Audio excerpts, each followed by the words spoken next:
Hello, what's up? This is Rain Manguera and this is the detalyadong review for Samsung Z Fold 4. So, usapang second hand naman tayo. This is flagship smartphone, second hand, mabibili. I believe available ito sa market around 20,000 to 30,000. Depende sa seller and depende sa condition ng unit. Okay? And ako naman, swerte ako na nakita ko ito na binibenta ni Boss Hardware Voyage. Shoutout kay Boss Raymond dyan. Hardware Voyage, thank you. Actually, binili ko ito para i-regalo sana but I changed my mind. Hindi ko na siya na-regalo. Ako na mismo ang gumamit kasi natuwa ako sa kanya. Okay? Take note, this is my second fold. Yung unang fold ko is nasira agad. Hindi ko yun na-review. Kaya from then on, hindi na ako umulit ng Z Fold. Z Fold 2 yun eh. Hindi na ako umulit. Nadismaya ako kasi sobrang ang bilis nasira nung harap. And pinamigay ko na lang yun sa tropang technician at alam ko siya na yung gumastos. Ewan ko lang kung ginastosan niya yung paggawa kasi ang mahal ng inner screen. So, this one, medyo nabuhay ulit yung curiosity ko. What if this time, with Qualcomm Snapdragon 8 Plus Gen 1 na chipset, maybe, just maybe, is better na itong experience ko. And siyempre, 4 na siya. 4th generation, maybe improved din. So, ang tanong, sa ginastos ko siya na, teka, magkano ko nga ba binili ito? Around 22 to 25,000 yun. Hindi ko siya natanda. Medyo 3 months na rin ako. So, yeah, matagal na rin sa akin po ito nagagamit. And from then on, talagang gamit na gamit siya. And sasabihin ko sa inyo yung goods and lahat din ng negative na gamit nyo to, okay? So, hindi tayo mag-filter dito ng real talk po tayo dito.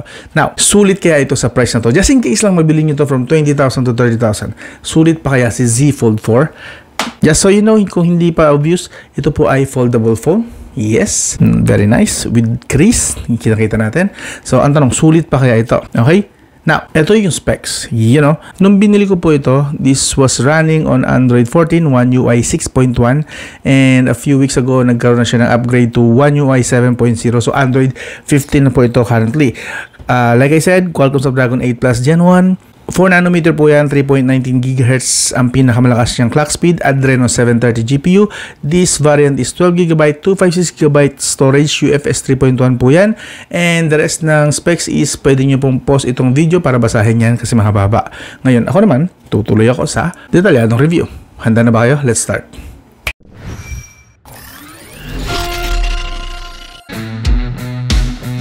So as for the build and design, okay, isa-isahin natin to.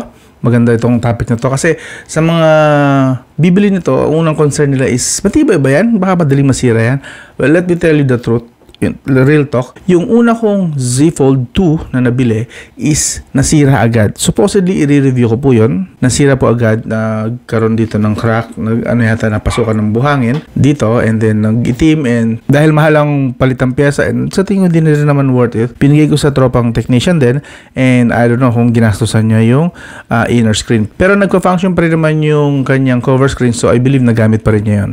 So, yun lang. After that, nadismaya na ako. Hindi ko na siya na-review. And actually, nandito yun sa Facebook eh. Para ma-proof lang. And dito siya, you know. This one, yeah.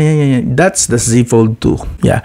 Nasira po ang gitna niyan. And after nun, dismaya na ako. Sabi ko, di na ako bibili ng mga foldable phones. Same din nangyari dito. Dito naman, parang nasira yung hinge. Kapag sinasarado, minsan di na siya ulit nag-turn on kapag binubukas. So, yeah. So, 2 foldable screens. Z Fold 4 and Z Flip 2, I believe. Z Flip 2, Z Flip 3. Hindi, correct me if I'm wrong na lang kung hindi ko na masyado matandaan. Sorry. Pero both nasira po. Months lang. Hindi po siya inabot ng taon. So, sadly, yun yung reason. So, this time, maybe the 4th generation is a bit different. So, ito na ngayon. Finally, umabot siya sa review na time niya. Mag-review ko na. So, yan. Sa usapang tibay, I'm still on the edge pa rin pagdating sa tiwala ba kung matibay ito o hindi. Kasi, until now, is malambot pa rin naman po. Hanggang ngayon, malambot pa rin po yung inner screen. So, sa tibay, let me tell you, this is so fragile. Too fragile for Bardagol users. So, kung Bardagol user ka, please, wag dito kasi magtatapo ka lang ng pera, medyo mahal ito. Especially kung binili mo ng brand new. Even yung pinaka-latest ngayon na Z Fold 6 na ba? Same pa rin naman halos. Malambot pa rin yung loob. Matigas lang yung labas. This one has Victus, Corning Gorilla Victus Plus. If I'm not mistaken. Tama. Yun nga.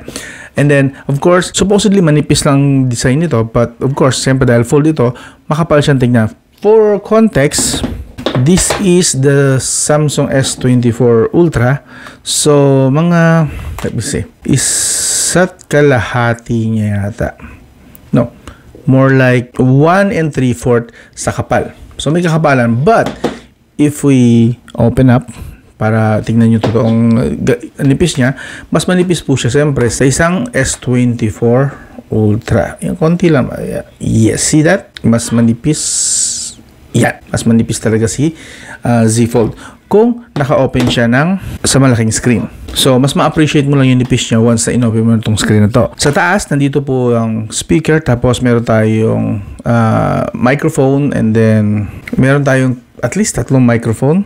I believe wala naman itong infrared. So, yeah, these are microphones. Correct me if I'm wrong, pero I believe this is microphone. And ang ganda rin naman actually ng microphone niya. Mamaya maririnig niya sa video recording. Tapos meron tayong mga antenna lines dito. Dito wala. Logo lang ng Samsung. You know. Yawn. And then sa baba, meron tayo another speaker, and I believe this is the main microphone. USB Type-C 3.2. This one supports DeX or external display. Pero for some reason, hindi ko mapagana yung wired, pero napagana ko yung wireless na DeX niya. But anyway, meron din siyang antenna lines, and then antenna lines. Andito po yung power button na fingerprint din. Yes, wala siya sa display. And it's okay. Dito naman ang volume rocker. Then we have the SIM tray slot. This is an NTC version, so this one supports dual SIM, pero hindi po niya supported ang micro SD card. So this one has dual SIM, pero gamit natin is the talk and text na 5G. Yes, supported po niya ang 5G. And the best part is supported din po niya ang eSIM. Actually, kakatanggal lang ng eSIM. May eSIM to for the past 2 months. So tinanggal ko kasi nilipat ko na rito sa bagong Samsung. But anyway, continue tayo sa display niya. So siya na medyo fingerprint smudge magnet siya, and medyo slightly pawisin po ang aking kamay. So pasensya na ulit sa dumi. Now, dito sa likod naman is meron tayong, I believe, Corning Gorilla Glass Victus Plus din to, pero hindi lang siya makinis, pero this is Glass 2. And this material naman is made of aluminum base sa website ni Samsung. So, aluminum, Glass Victus.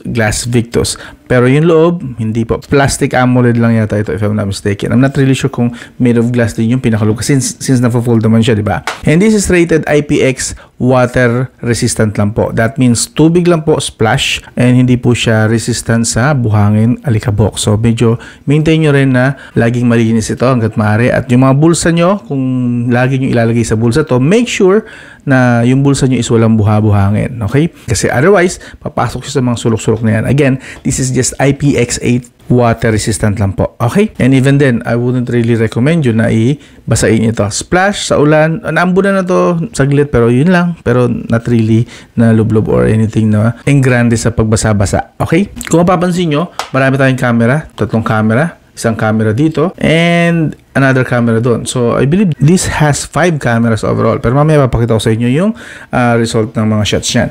Yung feeling ng cover screen, matibay talaga. Solid. But the inner screen, until now, like I said again, flimsy, para madali siyang ma-scratch. So, so wag niyo pong i-test ang integrity nito kahit sa kuko nyo lang. Kasi, last time na ginawa ko yun dun sa old, talagang bumaon yung kuko ko. And it feels the same. Parang babaon din yung kuko ko rito. Konting baon lang yan, ha? You know, may konting then yung medyo lumulubog yung screen. So, malambot pa rin po ang loob na screen nito. Hindi dahil porket flagship po ito is mamamangha ako sa kanya. While, yes, engineering niya, galing, paano nila nagawa to, very good. Pero, both screen, very awkward po. This one, especially, the cover screen, napakanipis po. Ang hirap po mag-type dito. As you can see, this requires some getting used to. Kasi, just to give you context, ganito po yung normal na screen usually. Malapad, malaki, and nakakapag-type ka na maayos sa daliri. But this one, medyo challenging kasi talagang maliliit. Kita nyo naman yung difference. Yes. And even with normal smartphone pa nga. Actually, this one. So, kita nyo yung nipis niya. You know, ito po ay Infinix Note 10 Pro. So, dito pa lang makikita nyo na talagang manipis yung screen, and medyo maninibago kayo ng konti sa nipis ng keyboard niya. So, I'm not saying mahirap siya, pero honestly, para alam nyo, i-expect nyo lang, real talk, medyo maninibago kayo sa nipis. And sabihin nyo sa akin, edi magta-type ako sa loob. And even sa loob, once na nag-type ka, napakalaki niyan. Kung one hand po, hindi mo abot yung kabilang dulo. You're gonna need 2 hands para makapag-type na maayos. Actually, you can adjust pa rin naman. Pakita ko lang sa inyo saglit ang adjustment lang ng keyboard, ha. Actually, pag ginamit nyo yung Samsung keyboard, I believe, yan. Yun. Pwede yung floating. Yeah, pwede yan. You can do this actually. Yan. Makakapag one hand na kayo. But, This is awkward kapag puno na, nagtatype ka rito, puno na yung mga tinatype mo. Like, umabot na rito, medyo natatakpan na rin eh. So, yeah, this is an alternative. You can do this. You can change keyboard. Ako, as you can see, I'm using multiple keyboards for different purposes and you can do that as well. Since kaya naman ang chipset nito, malakas naman ang chipset nito, why not? Pwede po yun. But you have to recognize na hindi po agad-agad makakapag-adjust. May konting paninibago rin talaga. Like I said, getting used to talaga needed dito kapag lumipat kayo rito sa ganitong smartphone. Pero okay lang yan. Siguro mga 2 to 3 days okay na, makakapag-adjust na siguro kayo. Ang di lang ako nakakapag-adjust siguro kahit inabot na ng buwan is this one, sa cover screen. May mga times talaga ang hirap mag-type dito. Or hindi naman okay naman yung hirap. Medyo asiwa lang minsan mag-type dito kasi nga yung daliri ko is medyo may kalakihan. Look at that. Isang daliri ko kasya hanggang 3 letra. So pag pumindot ako, at least 2 letra magkakadama yan eh. Diba? Ang lapad niyan is pang 3 letra. Pero syempre pag dumampi yan, hanggang 2 letra at least nagkakamali ako. So yun yung usual na problem ko rito sa smartphone na to, dito sa cover screen. But overall, again, masasanay ka rin naman. Konting patience lang sa umpisa. Another awkward thing is yung shape niya kapag naka-fold. Okay? So, may kakapalan siya, not your usual smartphone. And even kapag naka-open na siya, manipis, yes, pero yun nga lang, kailangan dito ng 2 screen para makapagpindot ka doon. So, best scenario dito is gumamit talaga ng gesture. Pero alam ko, yung mga tao na gusto yung dito pa rin yung sa baba ang pindutan. Well, okay lang yan. You can maybe do that. Adjust. Pero preferred ko talaga, best scenario dito is gesture talaga para at least sa mga corner ka lang swipe. Diba? Ganun lang. Simpleng setup lang. And isa pa, awkwardness dito is yung kapag nanonood ka, may mga black bars. Mamaya papakita ko sa inyo. Pero another thing about pa sa design is awkward din po siya kapag gagamitin sa mga biyahe. Tapos ilalagay mo siya sa mga phone holder. Sa motor, I'm not sure kung may video ako, may clip ako nun, pero ginamit ko siya sa phone holder ng motor. Okay naman, naipapatong ko siya doon kasi medyo makapal naman yung gilid na hook. The problem is, hindi ko siya mahigpitan kasi feeling ko madali ko siyang masisira. Hindi ko siya mahigpitan. Feeling ko may mababali ako somewhere dito, and kapag ginawa ko yon, baka pag the next time na buksan ko siya is sira na yung gitnang part, the screen ulit. So awkward sa part na yon, and I really know na fragile talaga itong, lalo na sa loob na screen. Okay? And even nung ginamit ko pala siya sa phone holder ng kotse, even sa kotse, awkward din eh. So I tried yung magnetic, pero sa sobrang bigat, may kabigatan din mo pala ito. Mas mabigat ito sa malaking Samsung Ultra. Mas mabigat ito. Ramdam ko eh. Yun nga, hindi rin stable kahit sa magnet. So, that's another awkwardness then. You have to be ready about. Okay? Dapat i-expect mo yon. Okay? So, build and design para sa akin, bibigyan ko siya ng 7 out of 10 lang. Yeah. Build and design, 7 out of 10 lang. Okay, now, since nandun na naman tayo sa display, tuloy tayo sa display naman na category. Sa display category, this one has 7.6 inch diagonally foldable dynamic AMOLED 2X. Okay? 120Hz screen refresh rate, supported po yan. HDR10 up to 1200 nits of brightness. Yung inner screen pa lang yan. Ang kanyang resolution ay 1812 by 2176 with 373 ppi density. Okay? And sa cover screen naman, meron tayong 6.2 inch dynamic din AMOLED 2X din. 120Hz screen refresh rate din. Gaya na nabanggit ko kanina, Corning Gorilla Glass Victus Plus po ang protection ito. So, as you can see, hindi ako gumagamit dito ng screen protector kasi alam ko hindi naman ito basta-basta magagasgas. Itong cover screen lang not the inner screen. So, hindi ko siya ginagamitan ng screen protector. Resolution nito is 904 by 2316 pixels. Both supports stylus po. Now, supported din itong multi-touch, 10 multi-touch po on both displays. Tinry natin. Also, best scenario po rito actually pag ginamit ito is supported niya ang multitasking, ang solid. Yeah. Pero bago tayo pumunta sa multitasking, pakita ko lang sa inyo saglit ang kanyang display settings para hindi natin balikan mamaya. So, ito po ang kanyang display settings. Alright, meron tayong sinagad ko lang para sa video na to, don't worry. May adaptive brightness, pwede natin i-adjust pero kaso didilim sa camera yan. So, and then we have adaptive brightness ito. Wala nga lang tayong fixed na 120Hz screen refresh rate. Available lang is adaptive for 120Hz. So not all the time 120Hz screen refresh rate ang may experience mo rito, or you can go 60Hz sa standard. Pero all this time, for the past 3 months, dito ko lang siya sinet sa adaptive para laging smooth ang experience. Also, Gusto ko rin pakita sa inyo na meron siyang mga adjustment for font size and style. Pwede nyo baguhin yung font size, palakihin, so on and so forth. Gusto nyo, pang matanda, meron po. Pwede po sa matatanda ito kung di pa sapat ang malaking screen na yan. And meron din tayong screen layout and zoom. You can go para mas malaki yung mga icons and so on and so forth. Pwede po, ayan. So, depende po yan sa mga gagamit sa inyo. Aspect ratio, meron din tayo pwedeng always full screen, 4:3, 16:9, or pwede nyo i-customize ang app per app. Pwede po, per app. Like kunwari, itong isang app na to, pwede mo i-full screen siya. Gusto mo pagka-open ng itong inner screen, full screen agad, or 4:3 lang, or 16:9. Okay? So, mamaya papakita ko sa inyo yung mga yan. And then, of course, supported din yung edge panels, kagaya ng usual na ng Samsung. Pag dito, in-open mo yan, dito sa gilid, for multitasking, easy access. Pero ako in-off ko yan, hindi ako nagamit yan. And we have the taskbar. Ito yan, dito yan actually, pag in-off ko yan, mawala yan. Normal yan. Normal lang na home screen dito. Pero of course, gustong-gusto ko yan kasi pag nag-multitasking ako, ang bilis lang mag-switch. Tapos click mo lang to.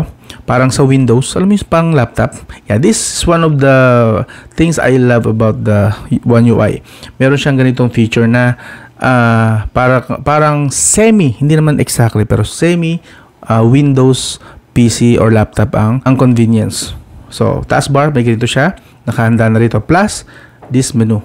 Alright. Parang ano, di ba? Taskbar na taskbar. Pang PC. I believe available naman ito sa lahat ng mga Z Fold. Pero I don't think available ito sa mga normal na Samsung brick phone.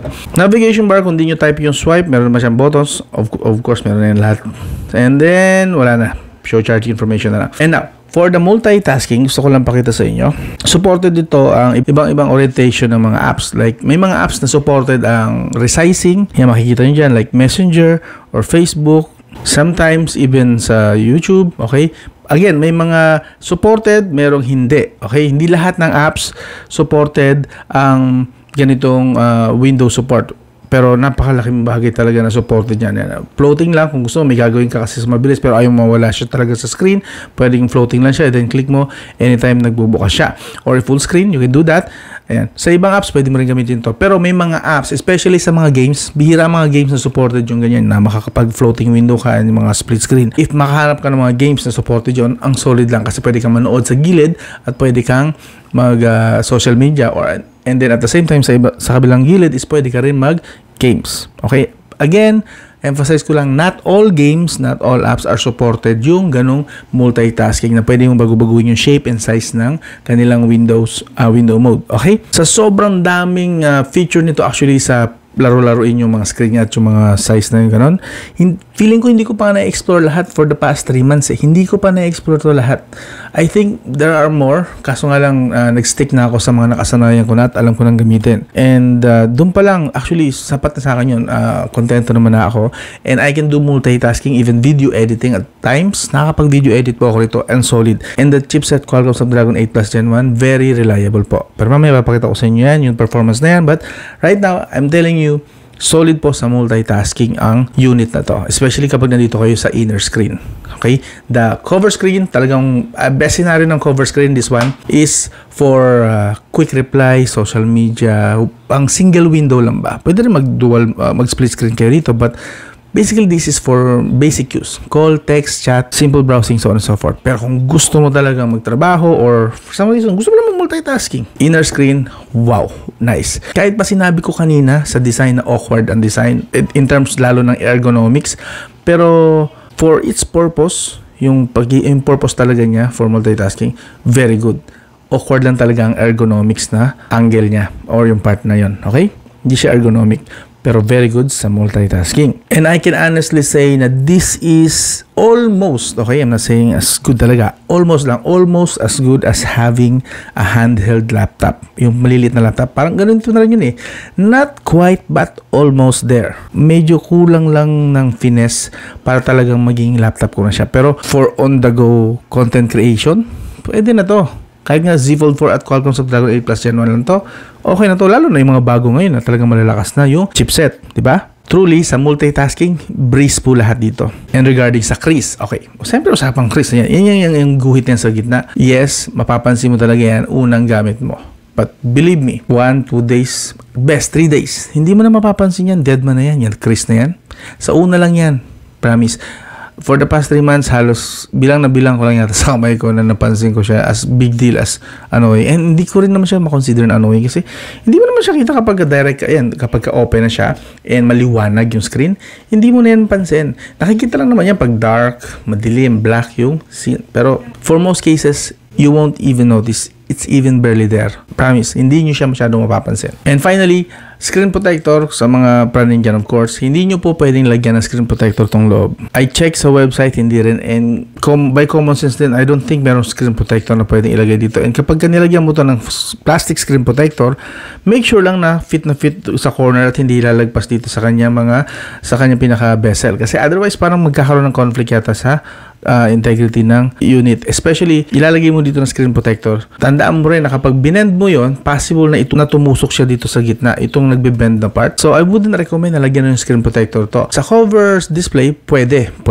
nyo pong lagyan ng screen protector to, even tempered glass. But this one, kahit na yata plastic, I don't think it's safe to put tempered glass dito. Lalong-lalo ng tempered, hindi talaga pwede dito. So, that is why all the more reason na fragile talaga siya, hindi nyo pwedeng huwag kayong magpakakapante na lagyan ng screen protector yan. Pero kung nalagyan nyo man, if ever, I hope hindi agad masira, okay? Emphasis ko lang lagi yung fragility nito, yung pagiging fragile niya.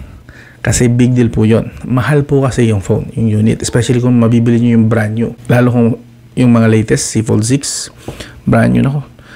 Kailangan maingat talaga kayo pag gagamitin ito. So, overall, sa display at yung pinaka-usage niya, dahil hindi ko trip yung display, pero yung multitasking kasi capability na nagamit ko talaga siya. Kung display lang usapan, bibigyan ko lang to ng 7 out of 10. Pero since gamit ko yung multitasking feature niya, yung mga palit-palit na mga size and split screen, so on and so forth, bibigyan ko siya ng mas magandang score. 9 out of 10. Yun ay dahil lang sa usability niya. Yung multitasking na yun. Pero yun nga, awkward pa rin naman kasi, like yung mga apps nagkakaroon ng black screen sa gilid, hindi niya talaga na ma-maximize yung full screen. May maraming apps na ganoon, lalo na sa Instagram, minsan sa Facebook, yung picture hindi talaga 100% na nakikita mo, cut, may putol, ayun, mapapansin mo yun. Pero para sa akin, okay na okay yung multitasking yan. Now, lipat na tayo sa performance. Okay, this one, kung hindi ko pa nababanggit ng marami, Qualcomm Snapdragon 8 Plus Gen 1, 4nm, 3.90 GHz, Adreno 730 GPU. At chinek ko naman yung Antutu score niya. Support hanggang 1M siya. Two times ko na yata itong na-test. Nasa 1M lang talaga siya naglalaro, mahigit. And tinest ko na rin yung kanyang storage, legit naman siya na UFS 3.1. And ang translation po niyan sa gaming is ito. Once human, tinry ko siya. Sinet ko siya sa smooth graphics, medium FPS, high resolution. Nag-run po siya sa 30 FPS. Stable po, don't worry. Stable siya sa once human. At ang temperature, naglalaro lang sa 40 to 41 degrees Celsius. Kayang-kaya po niya. Genshin Impact, sinet natin sa medium graphics. Actually, by default na po yan. Default niya yan, medium graphics. Ang tinaas ko lang ay yung 30 FPS to 60 FPS. Nakakuha tayo ng stable. In fairness, stable po yan ha. Stable po siya sa 55 to 60 FPS and 42 degrees Celsius. Sa ML naman, sinet natin siya sa ultra. Yes, ultra po lahat. Nagpa-fluctuate nga lang siya from 90 to 120 FPS. Pero napakagaan po sa kanya kasi nung game. Kaya 39 degrees Celsius lang po ang nakuha natin temperature. Yes, ganun po kagaan ng ML sa kanya kahit ultra. Remember, this is Qualcomm Snapdragon 8 Plus Gen 1. Malakas pa rin po hanggang 2025 ang Qualcomm Snapdragon 8 Plus Gen 1. Dito sa One UI 7.0, actually, very good yung kanyang gaming mode feature. Pwede nyo pong i-adjust yung performance and graphic settings using the phone's native settings lang. Hindi pa to, separate pa to sa game settings mismo. As you can see dyan, pwede natin i-adjust. Bago pa pumasok sa game, i-adjust na natin yung performance at graphic settings. Solid. And the best part, you can even game. Yun nga, kapag supported naman ng game and apps, social media apps, pwede mong pagsabayin yung dalawa sa screen na to. Ganun ka-solid. Okay? So overall, sa performance, hindi po ito gaming phone. I wouldn't recommend na bilhin nyo to for gaming phone. No, please, no. Hindi ko sinasabi sa inyo na bilhin nyo to for gaming. Pero, it can game. Okay? Again, not recommended for gaming, but it can definitely game. Okay? So, performance, bibigyan ko siya ng 8 out of 10. Solid. Okay? Smooth lahat. Multitasking and gaming. Lahat ng niran ko rito, kaya niya. Okay? Now, sa battery. This has 4,400 mAh battery. Napakaliit noon para sa isang smartphone na may dalawang screen. Yes. And ito yung sinasabi ko kanina na turn off. While ang ganda ng experience ko sa performance, sa battery naman ako medyo na-dismay ng konti. 25 watts lang po ang charging speed. So yes, slow para sa inyong lahat. I know. Not the fastest, pero kaya niyo pong i-full charge ang smartphone na to from 20% to 100% in average, paiba-iba 45 minutes to 1 hour naglalaro doon. Supported din niya ang wireless charging na 15 watts, pero never ko naman siya ginamit. But just to show you, gumagana po ang wireless charging. See? Charging. Right. It's charging using wireless. That's wireless charging. Okay. Supported niya. So, pero I hardly use this. Like I said, hindi naman recommended ang wireless charging, especially kung di mo naman talaga kailangan, like, hindi ka nagtatrabaho sa office or something. If you're on the go, wireless charging is not recommended. Ito, real talk. Hindi ko na siya ginamitan ng PC Mark kasi since nagamit ko naman siya ng 3 months, alam na lang ko nang sasabihin ko rito pagdating sa battery life. For casual user, hindi po siya ganun kamaasahan. Like, kailangan ko na mag-charge around 2 to 3 p.m. Okay? Take note, I know na second hand ko siya nabili pero I believe hindi rin naman siya laspag. And 4,400 mAh. To be fair, hindi ko na kailangan pa ng mathematics para sabihin na hindi talaga siya ganun kalaki yung battery. Again, ang average na ngayon is 5,000 to 6,000 mAh battery.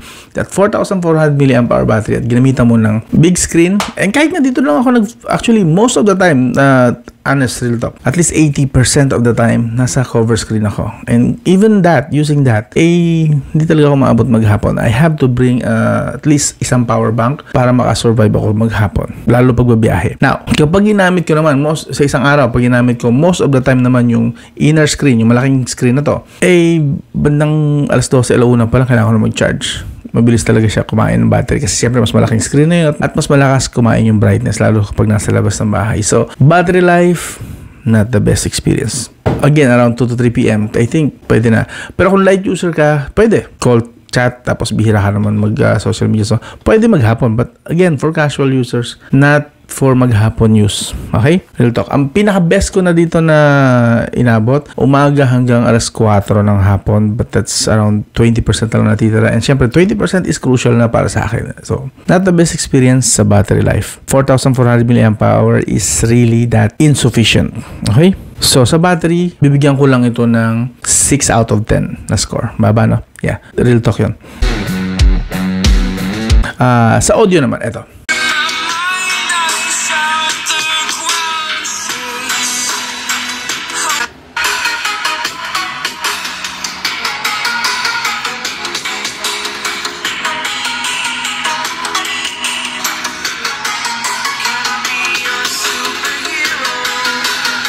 I have to admit na maganda yung bato niya. The bass, may konting bass ka rin maririnig. Maganda yung quality overall. Pero it lacks loudness. Hindi po siya ganun kalakas. Okay? Coming from an iPhone, tapos ngayon Samsung Ultra, then sa nating phone 2A. Ito, kahit sa nating phone 2A na lang, which is budget phone. Nating phone 2A. Budget phone ng nating phones. 2A po yun. Mas gusto ko pang makinig doon. Mas gusto ko pang dalhin siya sa isang room, kung saan man. Kasi mas malakas po yun. This one, hindi. Don't get me wrong, maganda po ang sound nito. Tuned by AKG, pero it lacks loudness talaga. So, best scenario lagi, gamitan ng mga IEM na may adapter na ganito, Type-C to 3.5mm. Yung mga ganito. Yeah. Shoutout nga pala sa Hidis. So, may nire-review ko ngayon na unit nila. This one, ang solid po nito actually. Segue ko lang. Mahaba ng video, pahabain ko palalo. This one, solid po ito gamitin. Abangan nyo yung full review ko nito. Ito ngayon tinetest ko. Nagagandahan ako rito compare sa ibang mga dati ko nang gamit na IEM. Pero ang pinakagusto-gusto ko ng part ito, this one. Yeah, hindi nila kailangan mag-alala kung walang headphone jack, meron kayong ganito. Yes. Iwan ko yung link dito sa video description ko. Interesado rin kayo dito. Yan. Segue lang yan. Balik tayo sa normal na review. So, like I said, stereo speaker naman siya. May speaker sa taas, may speaker sa baba, pero hindi nga ganun kalakas. Okay? Kailangan yung gumamit dito ng wired or wireless na mga earphones or headphones. This one. Tension na. Yun talaga, real talk. Now, ito naman, ang pinaka-gustong-gusto ko sa smartphone na to, the camera department. Yes! Meron siyang 5 camera, so ilis ko na lang dito, marami yan. 50 megapixel f1.8 wide po yung pinaka-main niya with OIS po yan. And then 10 megapixel f2.4 telephoto with OIS din. Up to 3 times optical zoom.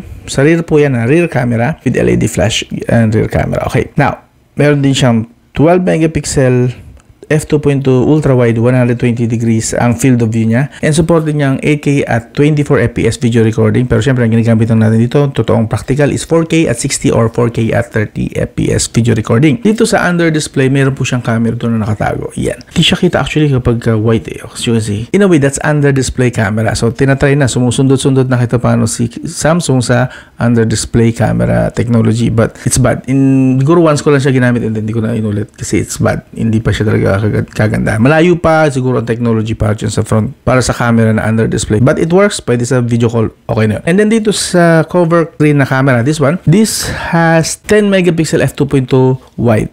Yan, okay, very good naman siya for bright use, pero sa mga low light medyo alanganin siya. Pero pakita ko na lang sa inyo yung picture, okay?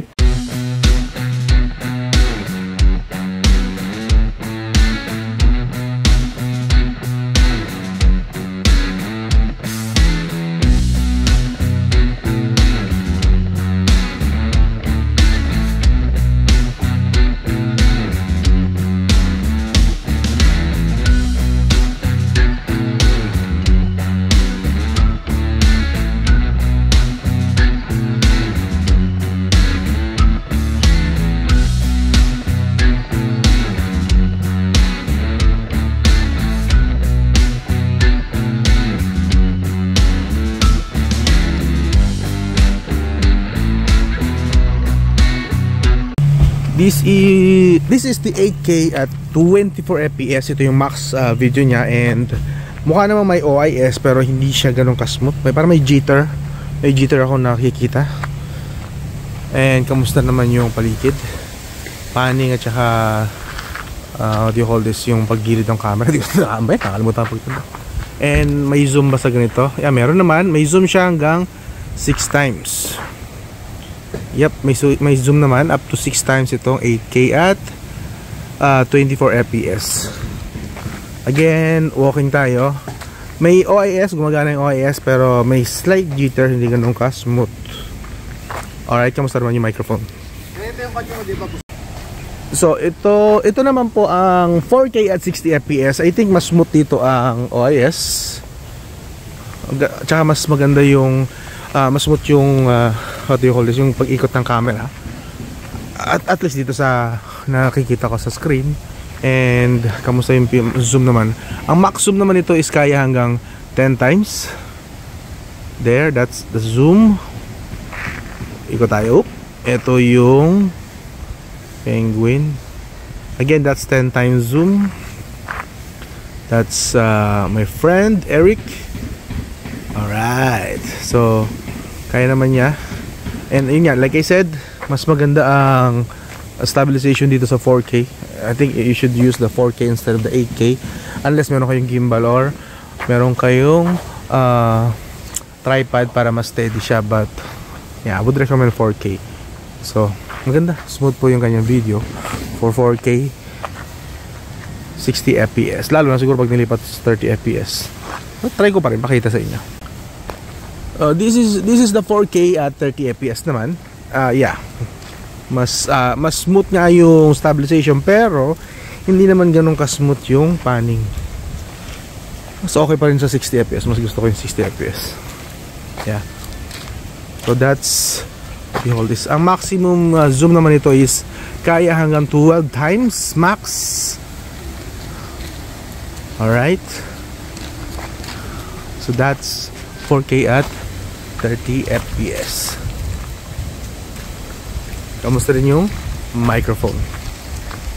Okay, this is the front camera naman, 4K at 60 fps.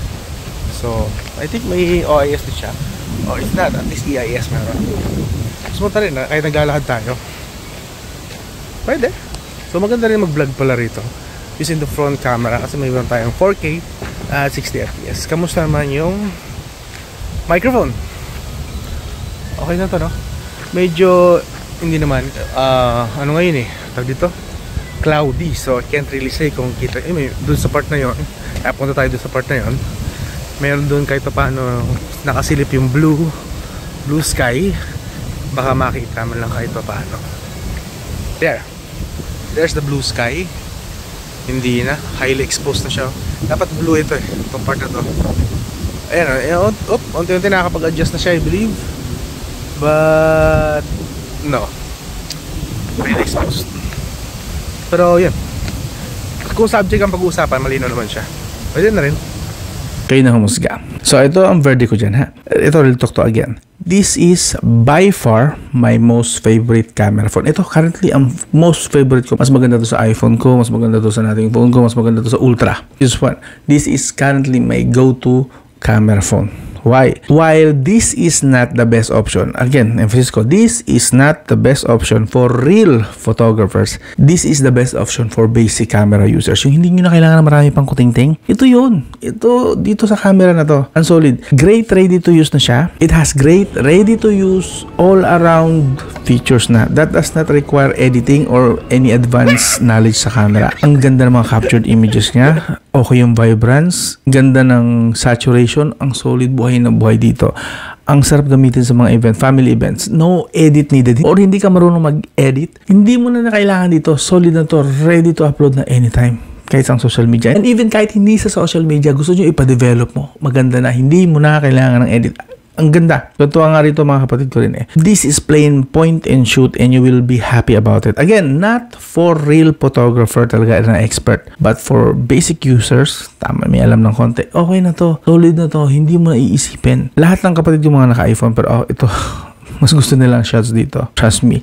Real talk po yan. This has been my go-to camera for the past months, especially with family get-togethers, outing, and events. Ito yon. This is, okay, this is OA pero OA ito pagkasabi ko pero ito talaga legit to. Base sa experience ko, this is chef's kiss.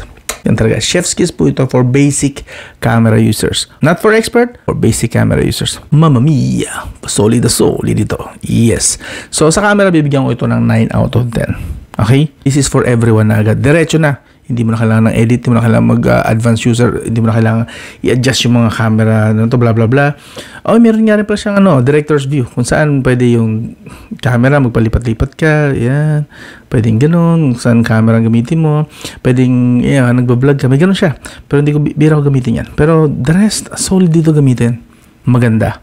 And mahilig ka pang gumamit ng mga iba't pang orientation like gusto mo like pakita ko sa inyo saglit bago tayo matapos ito. Ayan. Pwede nyo siyang i-adjust ng pagganito para pag kukuha kayo. See that? Tapos adjust, and then okay ulit sa rear camera. Parang depende. Pwede nyo ilaruin yung kanyang camera and magagamit nyo yung orientation niya, magagamit yung pagiging foldable niya using different angles and usage. Very good, very good. Again, 9 out of 10 sa camera. So, now, lipat naman tayo sa connectivity. Okay, ito medyo hindi rin ako impressed dito. Supported po niya 4G LTE, 5G, VoLTE, VO Wi-Fi. So, gumagana po lahat dito basically. NTC rin naman kasi ito na version. Supported din po niya ang eSIM. So, kakatanggal ko lang dito ng eSIM, kakalipat lang doon sa bagong phone. Pero, okay po rito ang eSIM. Mas maganda ang experience ko nung gumamit ako ng eSIM kaysa normal na SIM. Kasi kahit paano, slightly lumakas yung signal. Mas okay talaga yung mga eSIM. And then, for speed test, ito, kinainis ako ng konti. No? So, medyo pag malayo, doon sa terrace namin sa taas, medyo hirap na to. Hirap po siya sumagap ng signal compared sa nating phone 2A ko sa iPhone at saka dun sa isang Samsung. This one, medyo hirap siya lalo pag 5 GHz. Siyempre, ang 5 GHz, short lang naman yung kanilang ang kanilang frequency. So, medyo hirap siyang makasagap. So, not the best sa Wi-Fi sagap. Pero once na makapag-pick up naman na siya ng Wi-Fi, nasa tamang range siya, yung abot niya, yung kaya niya, is malakas rin naman. Yun nga lang talaga, yung range niya medyo bitin. Now, sa mobile data, acceptable. Not the best, pero pwede na. Not bad. That's for speed test. Real talk po yun. Again, base sa 3 months na experience ko may get. Now, meron din siyang Bluetooth 5.2, pero konti lang yung kanyang supported na audio codec sa Bluetooth ha. SBC, AAC, LDAC, yun yun.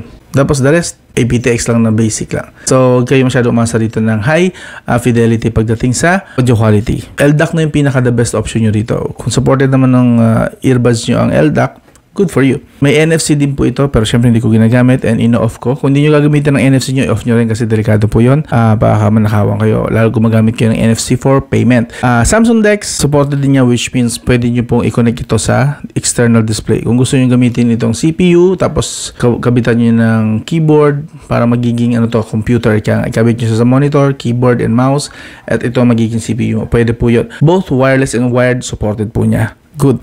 Now, GPS accuracy around 5 to 10 meters accuracy lang siya. Not the most accurate, pero pwede na. Usable average. Basically, this is an average pagdating sa Google Maps and Waze. Not bad. So, sa connectivity, bibigyan ko lang ito ng 7 out of 10 to be safe. Okay? Yung Dex lang talaga ang redeeming sa akin. Okay siya. So, final verdict na po tayo.